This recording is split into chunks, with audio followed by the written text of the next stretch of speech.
It looked like somebody was bent over and had their head in the window of the deer blind.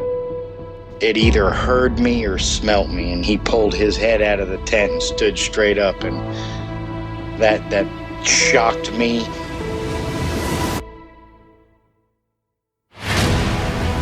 They don't make people that big. The way it moved, almost as if it was gliding across the beach. I've never seen anything move like that in my life. They were screaming at each other in gibberish. It sounded like a language, and they were chuntering away back and forwards, back and forwards, back and forwards. I know what a bear looks like, and there is no way on this planet that what I saw were bears.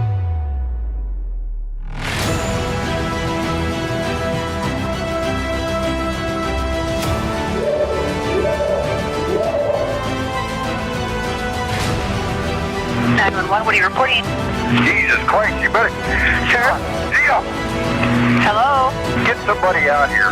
What's going on now, sir? That son of a bitch is about 6'9", I don't know. Do you see him now, sir? Yes, I'm looking right at him. Uh-oh.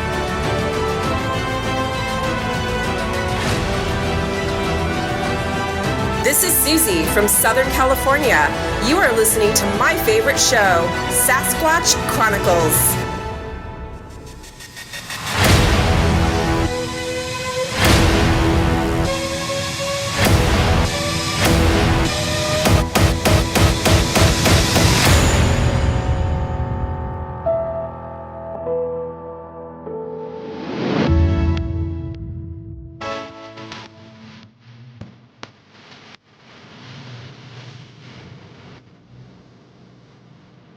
Welcome to the show, everyone. Thanks for being here tonight. Got a great show planned for you. As we enter into the weekend, I really do appreciate you being here. We're going to be chatting with Phil, and Phil comes to us from New York. And well over 20 years ago, Phil grew up in a very rough household and ended up running away from home and lived, much like a homeless person out in the woods. And he started going deeper and deeper into the Pine Barrens. And one night he was out there with a friend of his, and everything changed. And wait till you hear what happened to Phil. We're also going to be chatting with Jeanette. And Jeanette comes to us from Minnesota. And over 30 years ago, she was out there with her boyfriend out at this campground, kind of a camp area. It sounds like a resort getaway. And while fishing, they had an encounter with the creature. Great stuff tonight. If you've had an encounter and you'd like to be on the show, shoot me an email. My email address is wes@sasquatchchronicles.com. And if you get a chance, check out sasquatchchronicles.com. You can become a member and get additional shows. Let's jump into it tonight. I want to welcome Phil to the show. Phil, thanks for coming on. Thank you, Wes. Yeah, Phil, thank you again for being here. And I know your encounter takes place over 20 years ago. You were kind of in the Pine Barren area, I believe. If you would just kind of start from the beginning, kind of what were you doing, and walk us into what happened. I had a rough childhood, and I ran away from home at a very early age. So I was kind of living on the streets of New York City. I ran away and was trying to hide from, society and the cops, and I was on the missing persons list or whatever you would call it. So I was always hiding, and I was, just always somewhere, whether it be New York City or Philly. I was always running around like crazy trying to hide. And one day I got the idea that I should probably explore farther into the woods just to stay hidden, because I was having run-ins with the cops. I ran into my stepdad while I was on the streets in New York City. He was looking for me. There was missing persons posters everywhere, so it was just a little sketchy being out in public. So I had a buddy who was really close to me. We were, like brothers. He had a kind of crappy home situation too. he ended up living with his grandparents, and the grandmother was sweet as hell, but the grandfather was really a mean dude. So he was trying to get out of that situation, and we decided just to go out into the woods and just hide. And that's how we ended up out there. We had a buddy who had a car, which was like a big score back then. So he would drive us around. We'd always be up by his house.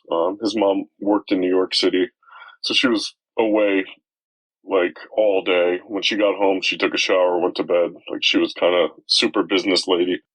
So we were able to spend a lot of time at his house, but we couldn't stay there. So we stayed in the woods, like pretty close to his house. We decided to go get a bunch of gear. We saved up some money from panhandling and borrowing money or whatever we had to do.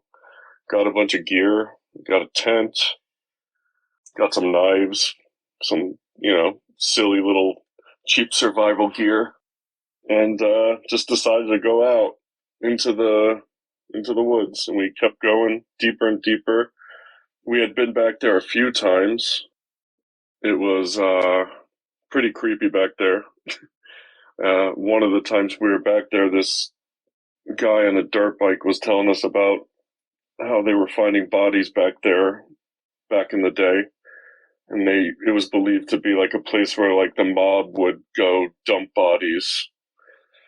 So that was super creepy, but we didn't really think too much of it. We just, we kept going. We found a little area it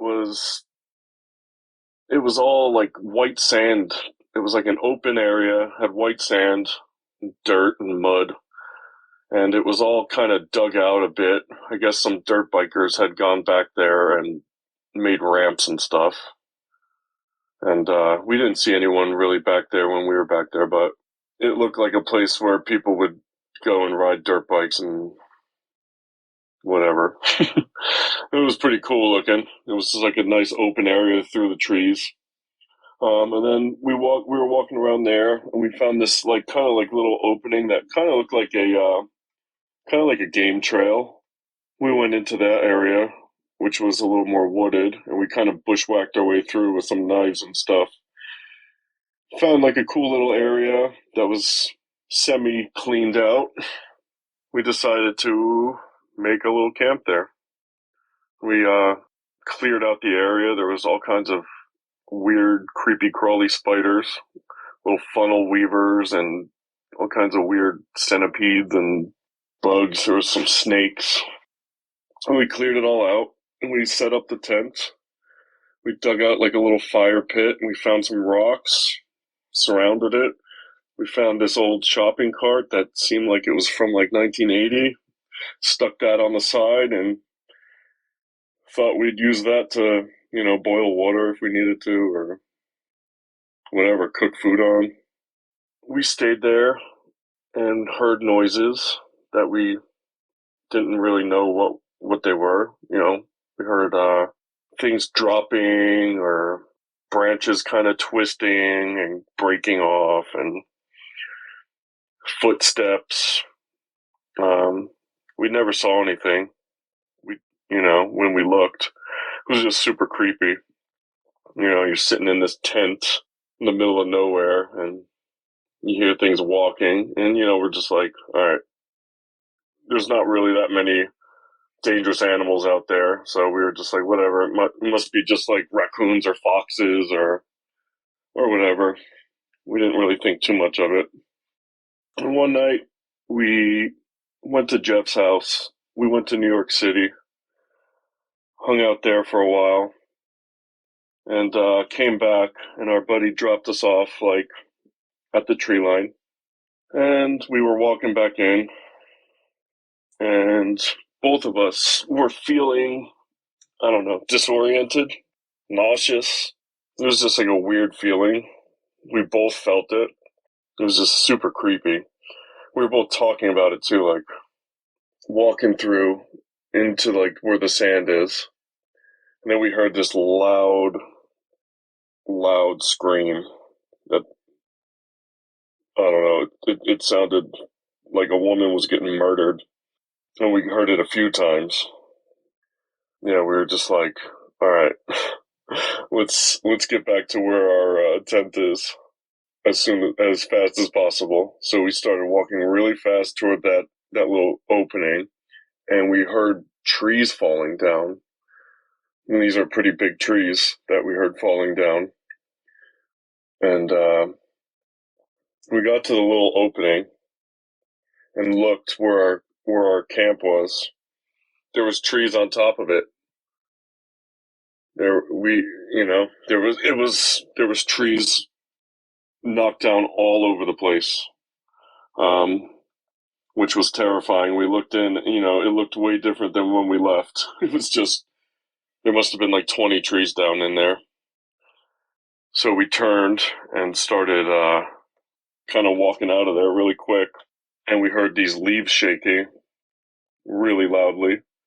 We looked back, and there was about 5 or 6 trees that were shaking back and forth so hard that it was like making cracks. It sounded like the actual tree was like cracking at the base.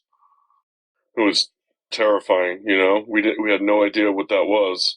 And at the time, back then we didn't know anything about Sasquatch or anything like that. We didn't know what it could be. We thought we were tripping, to be honest. We were like, did someone slip something in our, in a drink or something? The only other person we saw that day was our friend, who definitely would have never done that. So it was pretty,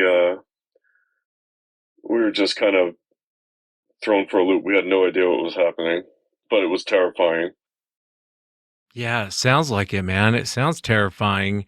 The trees that were down, were they on your actual tent? It was completely on top of our whole camp, yeah. The tent. I forgot to mention, once we were hearing those noises, we actually put up like a weird little perimeter fence, like around our area. It took a few days to make. That was gone. That was destroyed. The whole thing was just destroyed. Like, there was no going in there. There was nothing left in there that we can salvage. Like, we were just out of there.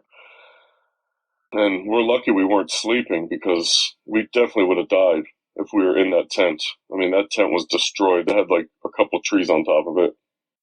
But in my opinion, we had been there for a while, so I don't think whatever it was trying to hurt us. I think it was just, they just didn't want us in there. Because they could have done that any night when we were actually in the tent, which never happened. But yeah, like, so the trees are shaking, and we were freaking terrified. Like, we were kind of like in panic mode. We were fight or flight. We ran, and there was this like kind of like, through those like dirt bike ramp things, there was like this like pool, almost like this big divot in the sand, a hole, like crater. We jumped right in there and just kind of got down low, and like we were literally holding on to each other so tight that the next day we had bruises, like from grasping each other so tightly in this little hole. My buddy he was actually crying, which was crazy, because I had never seen him show that kind of emotion before. He was a very like hard ass kind of dude. Yeah, so we're in this thing, and we look out at these trees shaking, and there's one tree that is literally rooted.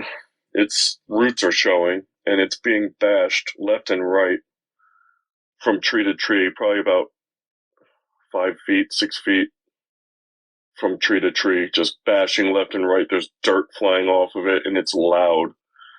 There's thumps. It was thumping so loud that you could literally feel it vibrate through your body. It was super intense. And at the same time, as this is all going on, these screams and weird noises are all around us. It did not stop. And it sounded like, I don't know if you've ever seen like a Tasmanian devil like fighting over food, but it was like loud and crazy.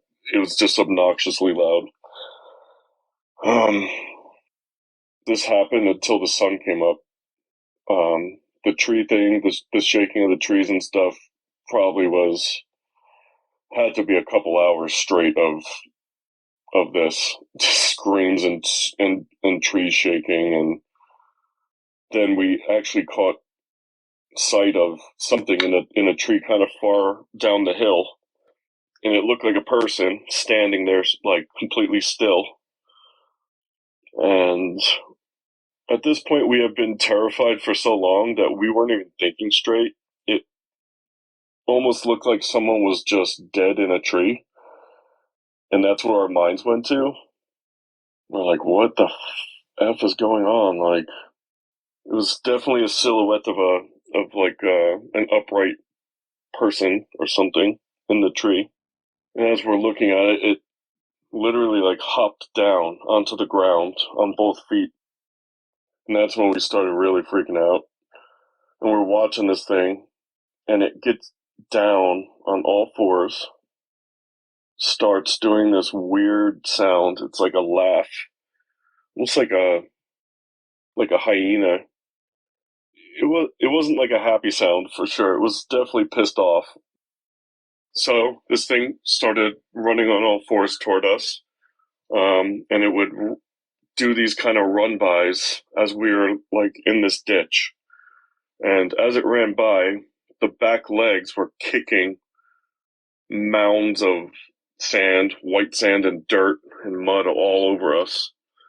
And it was a lot. It wasn't just a little. It felt like a wheelbarrow of sand just unloading on us every time it ran by. And it would, these things were screaming in the woods around as this was going on as well. So it was definitely more than one.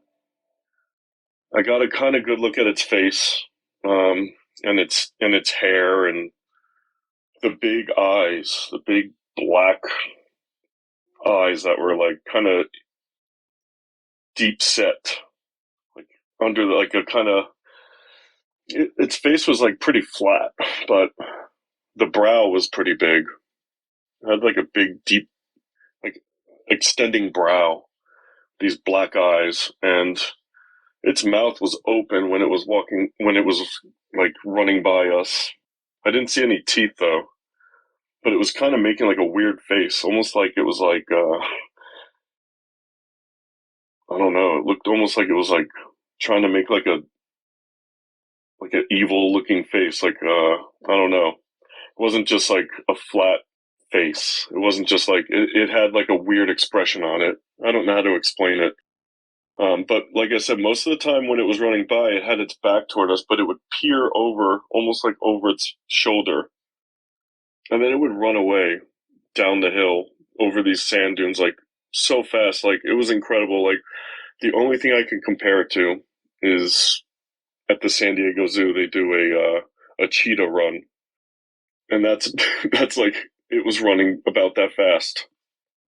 It almost looked very human-like. Definitely not ape-like, like a lot of, other videos that you've seen or pictures. Jeez, man.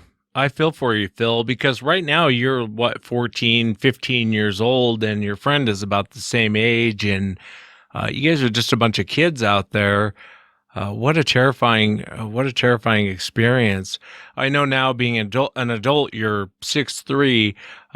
What kind of a size compared to what you are now would you say it was? I mean, the shoulders alone and the arms, like, because it was kind of like running like a spider.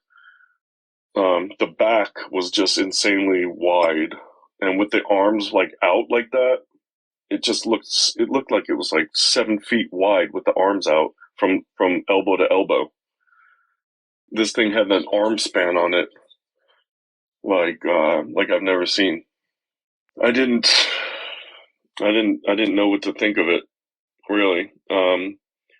After watching Todd Standing and Les Stroud and kind of put like a light on it. And that's how I kind of discovered you. I just, and hearing all these eyewitness accounts and, I kind of wrote it off in my head over the years, because it did a lot of damage to me after that. Like, I didn't sleep after we got out of there. Like, I had nightmares and night terrors and sleep paralysis for years after that. Going into the woods at night was just like kind of like a no-no. Like, I would never, I wouldn't even want to go near the woods at night. Yeah, it just like did a lot of damage. It was just insane. And like I said, like during the time, we didn't know what the hell it was. We were just like, were we tripping? Like, what was that? What just happened? It's just so strange. And there was a one point where we both kind of, this is like the weirdest part of it. We both kind of heard something in the back of our minds tell us to get the hell out of there. And we both looked at each other at the same exact time when that happened. And like, we're kind of dumbfounded. Like, did you hear that? Did you hear that? I heard that. Like, what the hell was that? It wasn't get the hell out. It was more just like, get out. But the weirdest part was I heard it in my own head. Like, it wasn't like audible. Like, it wasn't like I heard it like through another being. And then the weirdest part was my buddy looked at me at the same time that happened with the same exact reaction as me. Like, he had just heard it. We're literally in this hole with our eyes closed, pissing ourselves. And, it was a long time. I mean, we were literally in there for a few hours as this was going on. And, it would go off and it wouldn't come back for a minute. We'd be in there. We'd take like a peek out and we're still hearing like the trees, like kind of shaking a bit, foot stomps, screams, like different noises, almost like they were like arguing, just wanting us out of there. Like they wanted us out of there. And the thing would come back and run, and sometimes it wouldn't even come near us. It would just run like kind of around us. But just hearing like the thuds from this thing coming close and backing farther away, it was just terrifying. And this happened until the sun came up. We were in there until the sun came up. And once the sun started coming up, we took a peek, and when we didn't see anything, we kind of just ran full speed, got out of there. We crossed the street. There was like a street that was kind of close. And as we were crossing the street, we heard something crashing through the tree line. And we crossed the street into like the other tree line on the other side of the street. And as we're running, we heard the brakes of a car, and the car went crashing through the woods, like right off the road into a ditch. And we looked at each other and just kept running. And thinking back about it, I don't know if this thing was trying to cross the road after us or whatever to chase us, but it was weird that the car screeched, like kind of skid sideways and went into the bushes, into the trees. I don't know if they had seen it or if it jumped out in front of their car or what. We didn't stick around to find out, that's for sure. And we were terrified. We were so scared, and we had so much adrenaline pumping through us that we literally walked around 18 miles on the train tracks back toward like our hometown. Hours and hours and hours of just walking, like almost in silence, just like completely in shock. As we were walking on the railroad tracks, we came to a road as we were going down the railroad tracks, and a train had just come by, and the railroad crossing things were down. And as they were going up, we were waiting for the cars to go by, and it was so random. A girl we knew had been driving and saw us and was like, "What the hell? What happened to you guys? Where have you been?" Because we kind of just disappeared. people thought we were dead, or, they didn't know what the hell happened to us.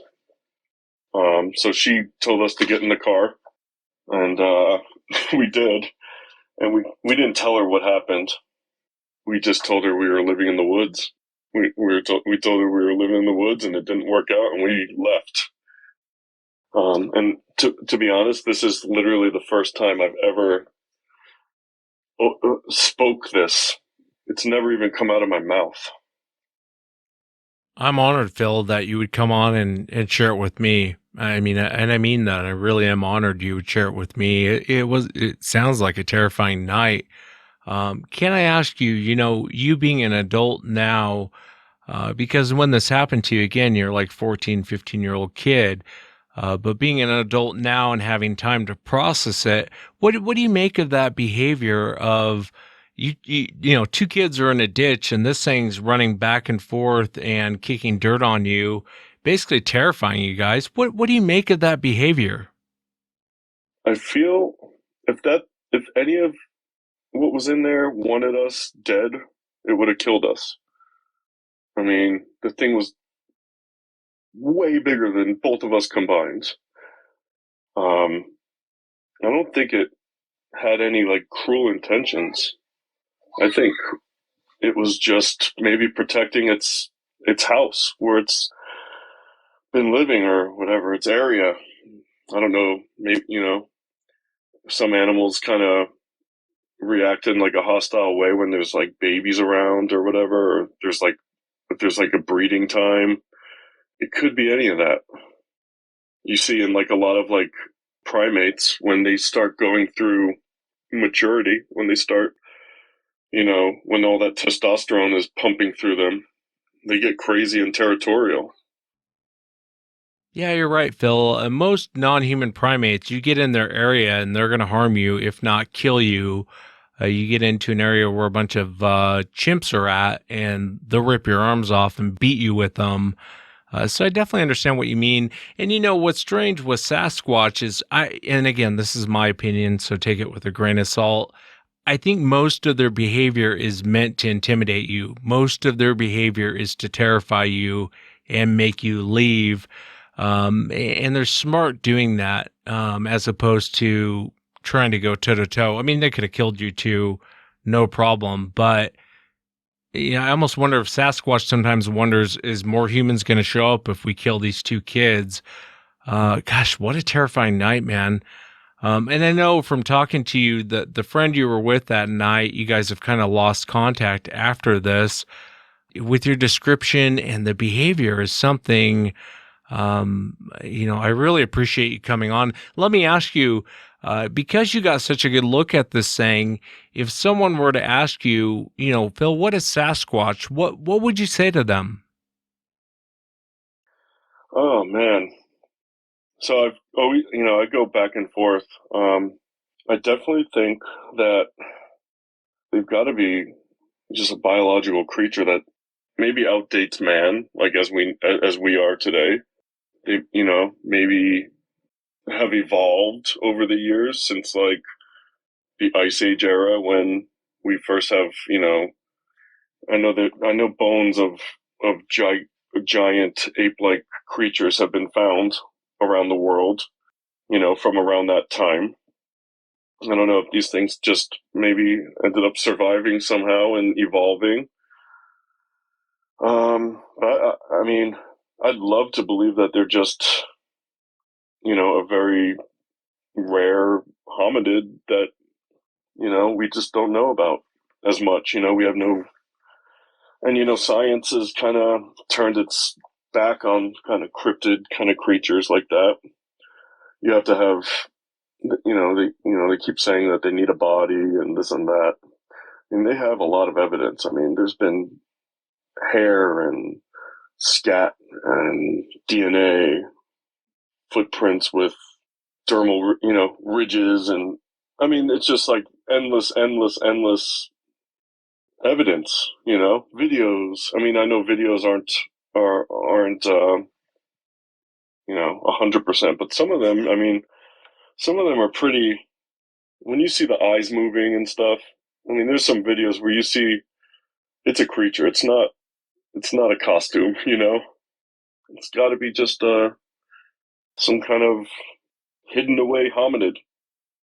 If we had a gun, I don't even think we'd be able to shoot that thing. It was moving so fast, and it wasn't moving in like a way that was smooth. It was going back and forth, and it was, I mean, you would have needed to be like a sharpshooter to shoot anything like that.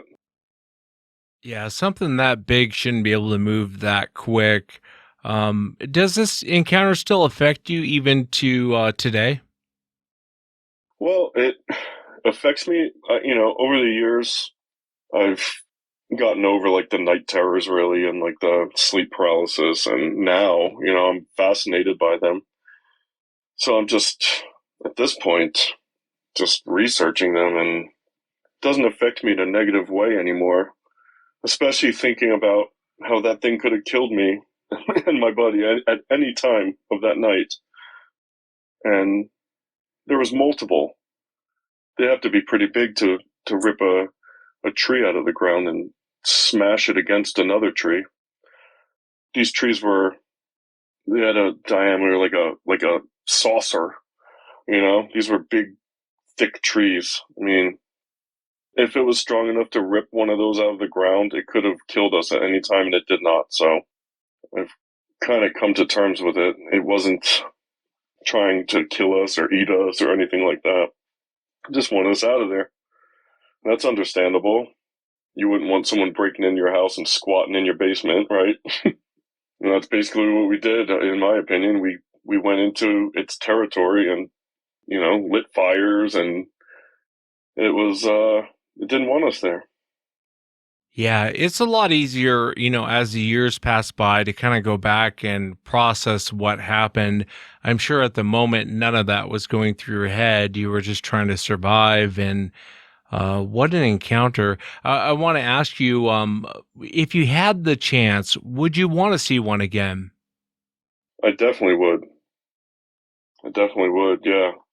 Maybe not that same kind of situation, but it would be cool to see one just to kind of, I don't know, back up like what happened, almost like kind of clarify everything for me, because I see the videos and it's cool, and I hear the stories, and that's awesome too. But yeah, seeing one again, I think would be awesome.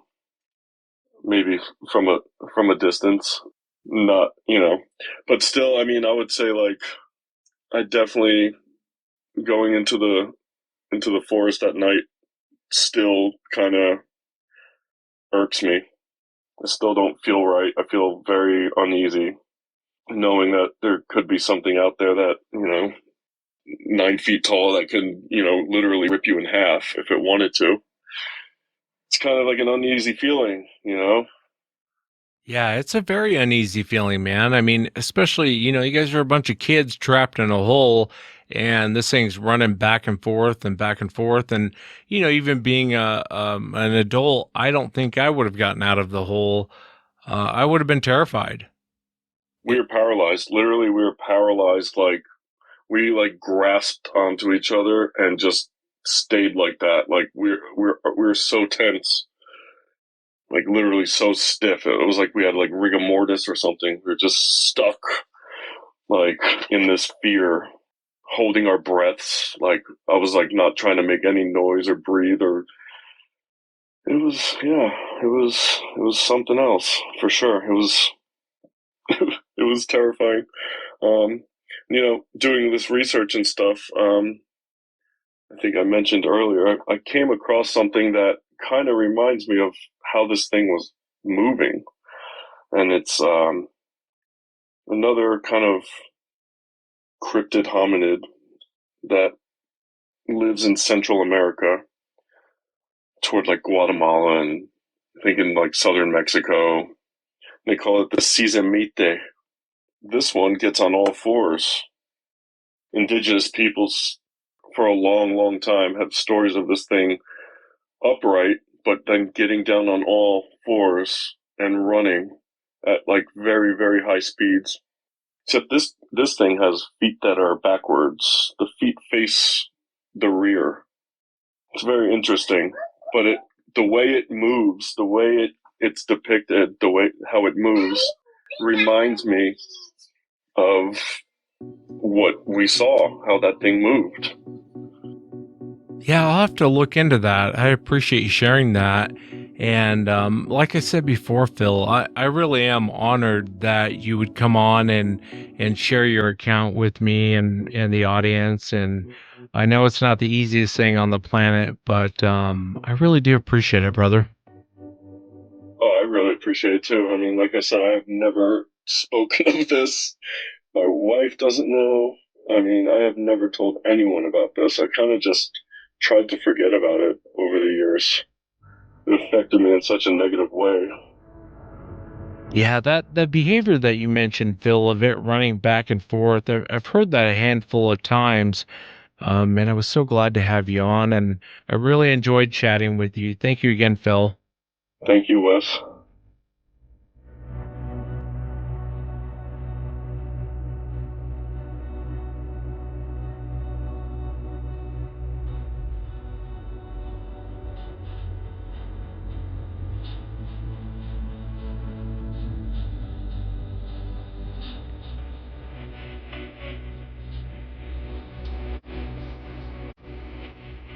Next up on the show, I want to welcome Jeanette. Jeanette, thanks for coming on. Well, thank you very much. I appreciate the opportunity. Yeah, I really appreciate you being here. And I know your encounter took place in Minnesota back in 1988. If you would just kind of start from the beginning, what were you doing and walk us into what happened? Okay, well, to kind of give people an idea of where we were, if anybody looks on the map of Minnesota, we have the big city of Duluth, and we went 120 miles approximately north along the north shore of Lake Superior to a town called Tofty. And in Tofty, like it's this double lane road for on the tar for like 4 miles or so until you hit dirt and then gravel and whatnot. And then you go another 20 some miles up into an outfitter. So it's some pretty rough terrain up that way. My dad used to take us up there fishing every year, anywhere from like a week to 2 weeks at a time. We'd portage back, whatever. It was just a place where we could all relax in the wilderness. It was so thick that if you walked like 20 feet into that stuff, you would get lost. So to kind of give you an idea. At the time, I really wanted to go back there, and I had, my ex was with me, and we went up there just for the sheer pleasure of going fishing. I wanted to expose him and show him what it was like to go fishing in boundary waters. I knew the terrain, and we had every ambition of going and doing that. So we booked a campsite up at an outfitter at the end of the trail. And the campground is not like an RV park of any sorts. It's where you can like pitch a tent. You can bring like your truck. 4-wheel drive truck was pretty much, you kind of needed it, just because that road it turned into a logging road. It was pretty rough terrain getting up in there. Anyway, so we get up there. The campgrounds, you literally had to bring your own tent, have a truck with like 4-wheel drive with a camper on the top, like a cab over kind of a thing. The water situation was you would have to pump your own water from these wells that they had, the hand pump things. There were no public bathrooms. They had like outhouses in certain spots. It was pretty primitive. Anyway, so we left early that morning to go up and go camping. So about 2:00 in the afternoon, we get done setting up camp at our campsite. We were a couple campsites up on the left, up on the hill, whatever, on a flat. And so we came back down and we decided to go fishing at the lagoon or down by the canoe landing or boat launch. And we went off probably about 15, 20 feet to the left of that boat launch. Now, the boat launch, if you're looking straightforward when you're sitting there, there's a peninsula that comes out from the mainland. And that juts out probably, I'd say, maybe 2 blocks long.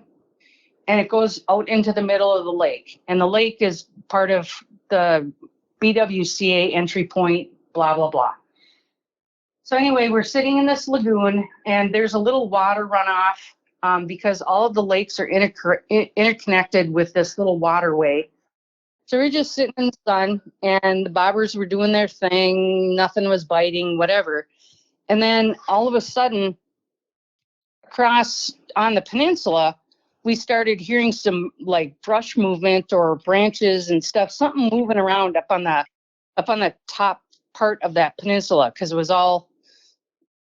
was wavy, just like the terrain goes that way.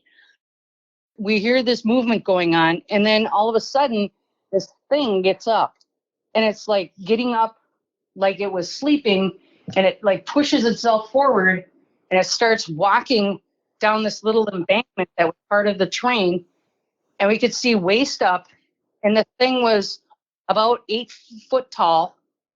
I was looking at it. I looked at its head, and it was super furry. I have never seen hair like that on anything. The head was like pointed a little bit at the top. I didn't see any facial features because the way it was walking and the lighting and stuff. The body was massive. It had huge shoulders. The arms, I was like totally focused on the arms. They were ginormous. And what I noticed about the arms is that the upper part of the arms were shorter than the lower part of the arms, and there was hair hanging off of it. And they swung when it walked. I don't know if it was he or she. When it walked, they were swinging. It had kind of a saunter to it where it was like walking back and forth. You could see that gait, but it wasn't a man. It wasn't a bear, because I've seen plenty of bears up there. It was just huge. Because I kept noticing the head and the hair, but the arms were like ginormous. There was hair all over them. The upper part of the arm was shorter than the lower part of the arm from the elbow down. And there was just a lot of hair on that thing. And it was reddish brown. And it was like sauntering down the hill. Like it didn't walk like a man, and it didn't walk like a bear. Because we could only see from the waist up. The chest was ginormous. I could see like it was like a breastplate kind of a thing. It was like, it wasn't female, but there were like huge breasts on the thing. Like it had like total upper body strength in the chest, and it was super thick, and it had a little bit of a gut on it. Like like one would get if you'd had like a really big breakfast, and your gut kind of just like explodes a little bit. And then, yeah, it just kind of sauntered down that hill, waddled back and forth, and then it just disappeared in the brush. At that point, when it disappeared, my ex and I, we looked at each other at the same time, and we're like, what the heck was that? But we didn't say it that loud. We were like kind of whispering, yelling, kind of like, what the heck was that?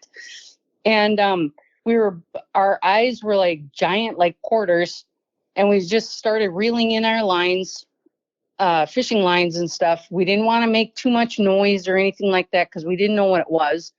We woke the dog up, and he woke up, and he was just kind of looking around, didn't do much of anything, didn't react and all that. We just kind of hightailed it back to camp. So we got back to camp, and we were sitting there talking about it. Like, what was that? What did we, and he, my ex, Ted, he said, I don't know what that was. That was like really weird. And I said, yeah, it was really weird. And I've seen bears up here a lot. And that was definitely not a bear. We just couldn't place it. So I told Ted, I said, well, let's go down to the outfitters and stuff and see if they have any accounts or anybody else that has seen it or said anything or whatever. And he says, okay, fine, let's go down there. So we locked the dog in the truck, and we walked down to the outfitters. and walked in there, and the owner, his wife, and then one other employee was there. They were stocking shelves and doing what they do, and their 2 dogs and whatnot. And they looked at us, and the wife finally says, "Oh, what can we help you with today?" And the guy, the owner, he just they all had like weird looks on their face. I imagine we probably looked like we soiled ourselves at that point. We were just so freaked out. And so we started telling them what we had seen. The guy says, the owner says, "No, you had to have seen a bear." And it's like, "No, that wasn't a bear." And I said, "No, no way. That thing was huge." And he says, "Well, we got some pretty big bears around here. So yeah, you probably saw a bear." I'm like, no. So we weren't getting anywhere with those people. So we walked out. I told Ted, I said, "Let's go down by those cabins and stuff like that, because that's where the peninsula joins the mainland." So we go down there, and the first thing I notice is that there's this huge barricade that's put up. There's like 2 huge posts, and then they have like the cross beams and stuff, and they have like no trespassing, stay out signs and all that kind of stuff. I looked down, and the cabins, they're all in a row, and they're not probably more than 15, 20 feet apart. And I remember those things. Like I said, I've been up there since quite often, like since I was 10 years old. All of those cabins were rented out on a yearly basis, because you had ice fishermen, you had snowshoeing people, cross-country skiers, snowmobilers, all that kind of stuff. Those were always rented out, and they were always open. We went down there, there was this barricade up, and then all of a sudden, all 4 of these cabins, they're all boarded up with plywood. The doors are plywooded shut. Everything is like shut down. I'm thinking, this is like the freakiest stuff I've seen. No, there's something wrong with this picture. So and that's what I told Ted. So we walked back to the camp again. So we build a fire and have some dinner.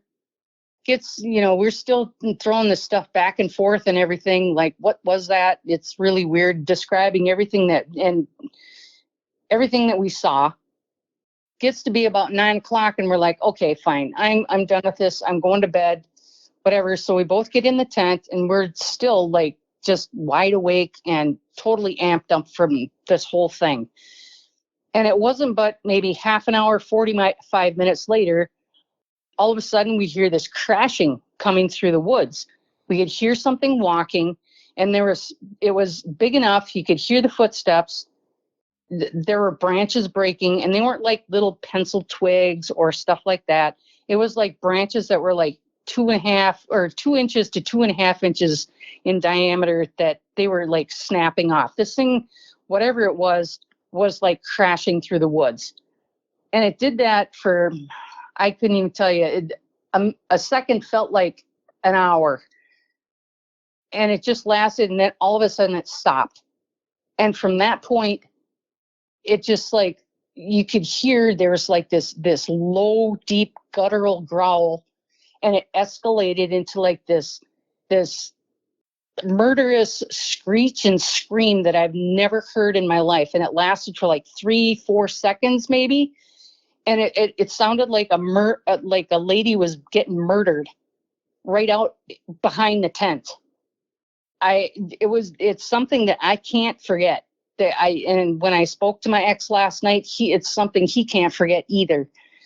And it's something that sticks in your head. And at that point, we were just so freaked out by this thing. I don't know if it followed us. I don't know what, I don't know. But so we grabbed both of our sleeping bags. We grabbed the dog. The dog was absolutely quiet.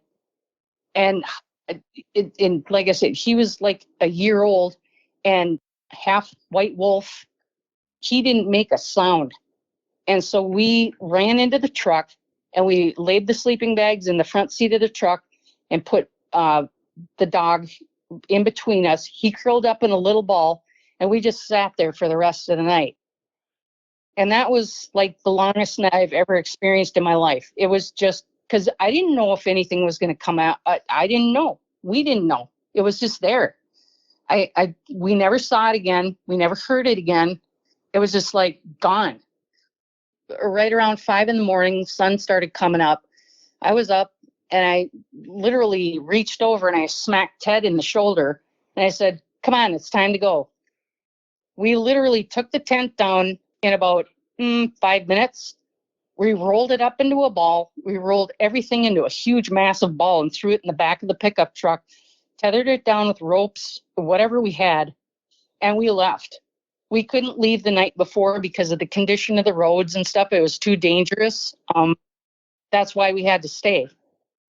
So we left that next morning, and as we were driving back down back down to the cities and stuff like that, Ted finally says, well, I wonder if that was a Bigfoot or a Yeti. And I looked over him and I said, what's that? Because I was naive. I was in my 20s. And I was like, what is that? And he started to explain that to me about Yetis, Bigfoots, and stuff like that. Somewhere he had heard about it. And I was like, I don't even know what that is. And so then, we were discussing it more and stuff like that. And finally, we get back to home, or he was living with his mom at the time. And we walk in the front door and his mom says, well, I thought you guys were going to go up camping for like a whole week and stuff. Why are you back the same day? And she could tell there was something wrong. And so we sat down at the dinner table with her and stuff and told her everything that we had. And she was like totally freaked out too. And both of us, we were just like still shaking from the whole event. And she says, well, you know what you should probably do is go down to the library and see if there's anything that's listed in there or shows up, or any books or something like that. And we're like, oh, that's a really good idea. The next day, we go down to the library on Hamlin Avenue in Roseville. So we found like 5 books that they were supposed to have. There were only 3 on the shelf. We actually pulled one of the books, and I was leafing through one of them and opened up, ironically, to the page where they had a picture of the 1967 Patterson still shot of that Bigfoot that they had. And I said, Ted, look at this. Look at this. This is what we saw. And he goes, holy shit. And so, yeah, we were reading about that and everything. And the biggest thing that hit home was the fact that we saw that picture of the 67 Patterson still frame of that Yeti walking through that field, or Bigfoot, or whatever you want to call it. But that's what we saw. And like I said, the one that was standing on that peninsula, that thing was at least 8 foot tall. It was huge. It was huge. Yeah, it sounds like it. And I know from talking to you previously that you really couldn't get a good look at the face because of the angle it walked off at. A pretty amazing account. Being 1988, I can understand going down to the library. I mean, there's no Google at that time. I want to ask you, when you guys first saw it and it stood up, how far away from you was it? From where we were sitting on the peninsula, or from the canoe launch to that peninsula, was about 200 feet. So it was pretty close. Yeah, that's pretty close. That's really close, actually. Do you think the creature heard you guys when you were fishing and that's why it got up and left? No, it got up on its own. It didn't even, if it would have heard us doing anything, it would have probably looked at us, if it even would have gotten up. Because normally, I don't know, just from watching wildlife and stuff, if they hear you, they kind of look in your direction. We were like completely still and silent. We were just sitting there doing nothing. We were watching our bobbers, and we were enjoying the sun and nothingness. We were adamant about just being quiet down there. We weren't talking. We weren't like eating candy bars or doing anything. We were just sitting there doing nothing. Yeah, it sounds like maybe it was oblivious that you guys were even there. I know this happened to you over 30 years ago, and I know it's something that, has really stuck with you throughout your whole life. What do you think that they are? I do think it's a primate of some sort, but I think it's beyond that. I've seen pictures like of Todd's, what is it, Todd's Landing or Todd's Crossing? Yeah, Todd Standing. Todd Standing, there you go. Sorry. Yeah, and I've seen like where they've gotten actual pictures of these of the faces and stuff. I do believe that there's a probability that there's maybe a little bit of Native American stuff going on. I don't know. As human beings, we always, when we see something different that's out of the norm, we try to place it in a place that we can understand it, because we only have so much capability for understanding oddities. I mean, if we see something that looks like a mouse, if it's a shrew, then we can put it in the mouse family. But when it comes to primates or things that look like primates, but they're 8 feet tall and they look like things that we've never seen before, but yet they're so intelligent in their ways of behavior, where do you put that? I almost think there's like an infusion of primates and humans, but where the human fits in that 8 foot standing, I got nowhere to put it. I don't know how to even define it. That's the only way I can reasonably place it in my head. Yeah, I would say it's human nature to fear the unknown, and it's really hard to put these things in a box. And I like your explanation, Jeanette. Most eyewitnesses, when they see these things up close and they'll get a good look at it, they'll say what wasn't human and it wasn't an animal was kind of somewhere in between.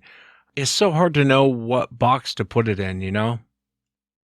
Right. Well, yeah, we don't have a definitive genus or species or something that science has literally placed them and can categorize them. And so it's yeah, you got to know where to put it. It leaves you kind of in an unsettled position for the rest of your life until somebody finally, and I hate to see one get, killed and, scientifically dissected and all, because they are, I know they exist. To what degree, I don't know, but I'd hate to see one like suffer and, go through all that scientific stuff just so that we can put a name on it, just because of all of us freaked out people. You know what I mean? Yeah, I understand what you mean. And, with your encounter, Jeanette, the intelligence, and it's a little unnerving, really, that it came back that night just to kind of screw with you guys. You're right. And that's the thing, is that being that we had gone down back to where it disappeared on the mainland from that peninsula where all those cabins were, it's like I was wondering, was it sitting out there? Did it smell us? Did it watch us? Did it follow us back to the campsite? And that's where I give it the credibility of being that intelligent to actually stalk us, maybe. I don't know. But for it to pinpoint our tent and to be as aggressive as it was and just let out, it was almost like a warning scream or something like that. You got to wonder. Yeah, it makes you wonder. Makes you wonder. Maybe it knew that it did hear you guys, and that's why it got up and walked off. The intelligence, though, to come back that night is something you hear a lot. And it makes you wonder too about the cabins. Why were all the cabins boarded up? Well, and that's the thing too. The cabins were all boarded up. Plus, they had this big, huge barricade out there. I've never seen that in the years that I've been up there. And from like, I've been listening to shows and stuff like that about how, sometimes maybe the government gets involved and stuff, and the just kind of blockade everything off and everything. I don't know. And then the fact that the people over at the outfitter said, "Oh, it was just a bear." No, it wasn't bear, and they knew. I know they knew. They knew that there was something out there, and I think that it was all maybe a cover up. I don't know. Yeah, it's hard to say. It really is hard to say, and it's a weird coincidence. Let me ask you, if you had the opportunity again to see one, would you take it? It kind of depends. I mean, if it was in that proximity, if it was in 200 feet of me, absolutely not. If I could see it like doing a jaunt across like a hayfield or something like that, where I was like maybe a half a mile away, sure, I'd take advantage of that in a minute. But that close, no, thank you. No. I don't want to hear that scream anymore. I don't want to feel that intensity. I don't think my heart would take it, to be honest. Yeah, yeah, I hear you. Maybe in a roadside crossing and you're in a tank, that sort of thing. I really appreciate you coming on and sharing it, Jeanette. I know this happened to you over 30 years ago, and I know it's bothered you most of your life, and you were nervous coming on, and I really appreciate you taking the time to come on and having the courage to share what happened to you. Well, I appreciate everything that you've done for the community. I truly believe that if I would not have listened to a lot of the podcasts that you had on, I would not have been brave enough to really even call or say anything. But I mean, you make it easy for people to talk, and I really appreciate that, because it's really taken a lot off of my shoulders, being able to tell my story and to know that somebody's going to listen and somebody's going to believe me instead of laughing in my face. I'm not a great